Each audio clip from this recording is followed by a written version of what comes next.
My best friend called me selfish because I refused to babysit her kids during her weekend break, so I gave her a permanent break from our friendship. When Tessa got pregnant with her first kid, I threw her the baby shower. When she had her second, I was in the delivery room holding her hand because her husband Milo was stuck on a work trip. I love Tessa's kids. Her daughter Ruby is 7 and her son Nico is 4. They're sweet kids. Ruby draws me pictures every time she sees me, and Nico calls me Auntie B because my name is Bianca, and he couldn't say it when he was 2. I have always been happy to babysit when Tessa needed help. A Friday night here and there so she and Milo could go on a date. An afternoon when she had a dentist appointment. Normal friend stuff. Normal amounts. Then about a year ago, Milo got promoted. His new position requires travel. He's gone Monday through Thursday almost every week. He flies out Sunday night and comes home Thursday evening. That means Tessa is alone with the kids 4 days a week. She told me it was hard. I believed her. I started helping more. I'd come over on Tuesday nights to help with bath time and bedtime. I'd pick Ruby up from school on Wednesdays so Tessa only had to get Nico from daycare. I was happy to do it. Then one Friday night about 10 months ago, Tessa called and asked if she could drop the kids off for the night. She said she was exhausted and needed one evening to herself. I said sure. She brought them over at 6 with overnight bags, pajamas, toothbrushes, and a note about Nico's food allergies. She picked them up Saturday at noon. The next Friday, she called again. Same request. I said okay. She dropped them off at 6 and picked them up Saturday at noon. The third Friday, she didn't call. She just showed up at my door at 5:45 with both kids and their bags. She said thanks, B. I'll get them tomorrow. She was back in her car before I could respond. The fourth Friday, same thing. No call. Just showed up. Except this time she didn't come back until Sunday at 4 in the afternoon. She walked in looking rested and relaxed, hair freshly done, nails painted, and said, sorry, I lost track of time. She'd been gone for 22 hours longer than I expected, and she said she lost track of time. By month 3, it was a locked-in routine. Every Friday at 5:45, Tessa would pull into my driveway. She wouldn't come to the door anymore. She'd text here and the kids would walk up to my house with their bags. She'd pick them up Sunday between 4 and 6, depending on how her weekend went. I never agreed to this. There was no conversation where I said, yes, I will take your children every single weekend. It just became my job. I started noticing things. The overnight bags got bigger. Tessa started packing Monday school clothes in Ruby's bag. She packed 5 sets of socks once, like she was testing whether I'd keep them even longer. She stopped packing snacks and started leaving a list of what they needed from the grocery store. She wrote it on a sticky note and put it inside Nico's bag. Fruit snacks, juice boxes, string cheese, the specific brand of chicken nuggets he likes. She didn't give me money for any of it. I did the math one night after the kids fell asleep. In the last 4 months, I'd spent about $600 on food, activities, and supplies for Tessa's kids on weekends. I'd taken them to the zoo twice, the movies 3 times, and bought Ruby new shoes because she'd arrived one Friday with a sole flapping off her sneaker. Tessa never offered to pay me back. She never even asked what we did all weekend. She'd pick them up on Sunday, say thanks, B, and leave. I brought it up on a Tuesday night when I was at her house helping with bedtime. I said, Tessa, I need to talk about the weekends. She immediately got defensive. She said she knew I was going to do this. I asked her what she meant. She said she knew I was going to start complaining about helping her. I said, I'm not complaining. I just need some of my weekends back. I told her I hadn't had a free Saturday in 4 months. I said I'd canceled plans with other friends, skipped a concert I'd bought tickets for, and turned down a weekend trip because I knew she'd show up Friday with the kids regardless. Tessa said I didn't understand how hard it was to be a single parent 4 days a week. I said I understood, but that I wasn't her co-parent. She looked at me like I'd slapped her. She said I was the closest thing she had to help while Milo was traveling. I said, what about Milo's weekends? She said Milo works hard all week and deserves to rest on weekends too. I said, and I don't? She said it was different because I didn't have kids. That sentence sat in the room for a long time. She said since I didn't have children of my own, my weekends were free. That I didn't have the same kind of exhaustion she did. That watching Ruby and Nico should be easy for me because I could just hand them back. She said she couldn't hand them back. She said I had the luxury of being childless, and the least I could do was share my free time with someone who didn't have any. I told Tessa I was done doing every weekend. I said I'd take the kids one Saturday a month if she needed it, but the every Friday arrangement was over. She called me the next morning, and what she said was the most ridiculous thing I ever heard in my entire life. She said she'd talked to Milo about it, and they'd decided I was being unreasonable. She said they were considering paying someone to watch the kids on weekends, but that it would cost them $200 a weekend, and if I was really her best friend, I wouldn't put that burden on them. She said I was forcing her to choose between her mental health and her finances. Then she said, and I quote, you don't have a husband, you don't have kids, you don't even have a boyfriend. What are you doing on weekends that's so important? Sitting alone watching Netflix? At least when you have Ruby and Nico, you have a purpose. I didn't respond. I just hung up. She texted me 3 times that afternoon. The first text said I didn't mean it like that. The second said, you know I love you, I'm just stressed. The third said, so are we good for Friday? I didn't answer any of them. Friday came. At 5:42 my phone buzzed. A text from Tessa that said running a few minutes late, be there by 6. I texted back, don't come. She responded with a laughing emoji and said, very funny B. I typed, I'm serious Tessa. Do not bring the kids here tonight. I have plans. 3 dots appeared and disappeared 4 times. Then she called. I let it ring. She called again. I let it ring again. She texted fine. I'll figure it out. Followed by a long paragraph about how I was abandoning her when she needed me most, and how she never thought I'd be the kind of person who'd turn her back on children. She used that word, abandoning. Like I was walking out on kids I'd given birth to. Like I owed them something contractual. I turned my phone off and went to dinner with a friend I hadn't seen in 5 months because every weekend for nearly a year had belonged to Tessa. That dinner was the first time in months I laughed without a child climbing on me. The first time I ate a meal while it was still hot. The first time I stayed out past 9 on a Friday without calculating calculating bedtime logistics for someone else's children.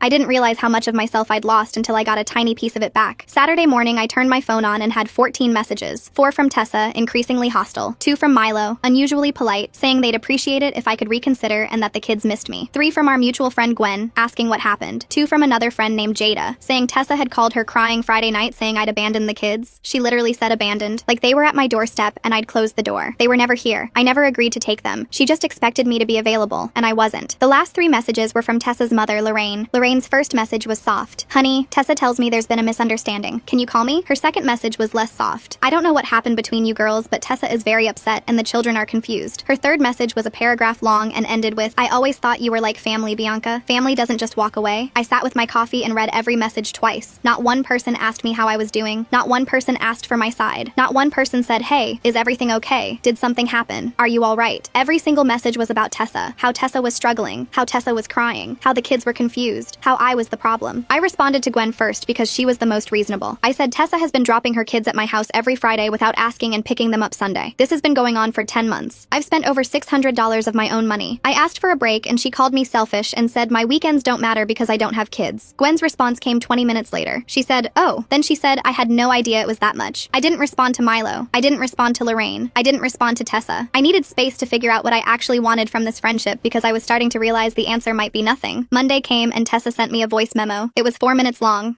In it, she cried and said she was sorry for what she'd said about my weekends and my life. She said she didn't mean it and she was just overwhelmed. She said being alone with 2 kids while Milo traveled was breaking her. She said she didn't have anyone else. She said I was her person and she couldn't lose me. Then, in the last 30 seconds of the memo, she said, but I do need help, B. And if you could just do 2 weekends a month instead of every weekend, that would be a huge compromise. We can even do every other weekend. Just something consistent so I can plan around it. She apologized for 3.5 minutes and then asked me to keep babysitting in the same breath. The apology wasn't for what she'd done. It was a negotiation tactic. She was haggling with tears. I didn't respond to the voice memo either. Tuesday came and I didn't show up at her house for bath time like I'd been doing for months. She noticed immediately. She texted at 7:15. Are you coming tonight? I said no. She said the kids are asking for you. I put my phone in a drawer and took a bath in my own house for the first time on a Tuesday in almost a year. Wednesday came and I didn't pick Ruby up from school. Tessa texted at 2:45. Are you picking up Ruby? I said no. She said I had to give her notice if I was going to change the routine. Notice. Like I was her employee submitting a schedule change. Like there was a contract somewhere with my signature on it. I said, Tessa, I never agreed to a routine. I was helping you and now I'm not. She didn't respond for 3 hours. When she finally did, she said, this isn't fair to the kids, Bianca. They didn't do anything wrong. She was right. The kids hadn't done anything wrong. But using them as a guilt delivery system was something she'd perfected over the last 10 months, and I was done receiving the packages. Thursday night, Milo called me directly. This was unusual. Milo and I were friendly, but we didn't have a phone call kind of relationship. He said he wanted to talk man to man, which was a strange thing to say to a woman. He said Tessa was a mess, and the kids were acting out because their routine had been disrupted. He said he understood I needed a break, but asked if I could at least give them 2 more weekends while they figured out alternative childcare. He said they were looking into a weekend sitter and just needed time to transition. His voice was calm and measured and completely rehearsed. I said, Milo, when's the last time you took your kids for a full weekend by yourself? The line went quiet for about 5 seconds. I said you come home Thursday night, and by Sunday night you're on a plane again. What happens Friday and Saturday? He said that was between him and Tessa. I said it used to be between you and Tessa, but then it became between me and Tessa, and now I'm removing myself from the equation, so it's back to being between you and Tessa. Figure it out. He said I was being harsh. I said I was being clear, and those weren't the same thing. He hung up. Friday came again. 5:45. No car in my driveway. No text that said here. No kids walking up to my door with overnight bags. For the first time in 10 months, Friday at 5:45 was just Friday at 5:45. I made myself dinner, opened a bottle of wine, and watched a movie on my couch without anyone needing a juice box or a bedtime story or a glass of water or one more hug. The silence wasn't lonely. It was earned. Saturday morning, Gwen called and told me what had happened. Tessa had spent all week calling everyone trying to find a replacement. She'd called Gwen, Jada, 2 neighbors, her cousin who lived 45 minutes away, even a woman from Ruby's school whose number she'd pulled off the class contact list. Every single one of them said no. Not because they didn't love Tessa's kids, but because nobody wanted to give up every weekend indefinitely for free. Not one person. Not even for a reduced schedule. Gwen said one of the neighbors had actually laughed and said, "Are you serious?" Gwen said Tessa had been genuinely shocked. Like she couldn't process that no one else on earth was willing to do what I'd been doing for a year without complaint. And when she realized no one would volunteer, she turned it back on me. She started telling people I was punishing her, that I was jealous of her family, that I resented Ruby and Nico because they represented a life I couldn't have, that my refusal wasn't about boundaries, it was about bitterness. Gwen told me this carefully, like she was delivering bad news to someone in a hospital bed. I laughed so hard I had to put the phone down. Jealous. Of the woman who couldn't get through a single week without offloading her children onto someone else. Of the woman whose husband flew home every Thursday and still couldn't manage to parent on a weekend. Of the life where you have 2 beautiful kids and treat the only person willing to help raise them like unpaid staff who should be grateful for the shift. shift. Sure, Tessa. I'm the jealous one. The next 2 weeks were quiet. No texts from Tessa. No calls from Milo. No messages from Lorraine. I went to brunch on a Saturday for the first time in almost a year. I signed up for a weekend ceramics class. I slept until 9 on a Sunday without a toddler jumping on my bed demanding cereal. I reorganized my guest room back into a guest room instead of a children's dormitory. I put away the plastic cups and the sippy cups and the nightlight I'd bought for Nico because he was afraid of the dark at my house. I folded the little blankets and put them in a box in the closet, and for the first time in almost a year, that room looked like it belonged to a woman in her 30s and not a daycare center. I was rediscovering what my life felt like when it actually belonged to me. I thought maybe it was over. Maybe she'd found a sitter. Maybe Milo had stepped up. Then something happened that changed everything, and it started with a piece of paper in Nico's old overnight bag. I'd been cleaning out my guest room closet when I found one of his bags shoved behind a box. It must have gotten left behind during one of the last drop-offs. Inside was the usual chaos. A crushed juice box, a single sock, 3 broken crayons, and at the bottom, folded into a tight square, a printed document. It was a reimbursement form from Milo's company. The form was a dependent care expense claim. Across the top it said child care provider reimbursement, and it was filled out in Tessa's handwriting. The provider name listed was mine, Bianca Aldridge. My address, my phone number. The form claimed Tessa was paying me $200 per weekend for overnight childcare services, and listed dates going back 8 months. At the bottom there was a line for the provider's signature. It was signed, not by me. Someone had forged my name in handwriting that looked close enough to pass, but wasn't mine. I sat on my bedroom floor and stared at that form for a long time. Tessa had been collecting $200 a weekend from Milo's employer for childcare she told me she couldn't afford to pay for. She'd been filing reimbursement claims using my name and a forged signature. She'd been getting paid for the work I was doing for free. 8 months at $200 per weekend came to roughly $6,400 that Milo's company had paid out to reimburse childcare that never cost Tessa a cent. I'd spent $600 of my own money feeding and entertaining her kids while she collected over $6,000 in reimbursements for a service I provided at zero charge. I photographed every page of that form, front and back. Then I went through my phone and pulled up every receipt, every bank statement, every text message from the last 10 months.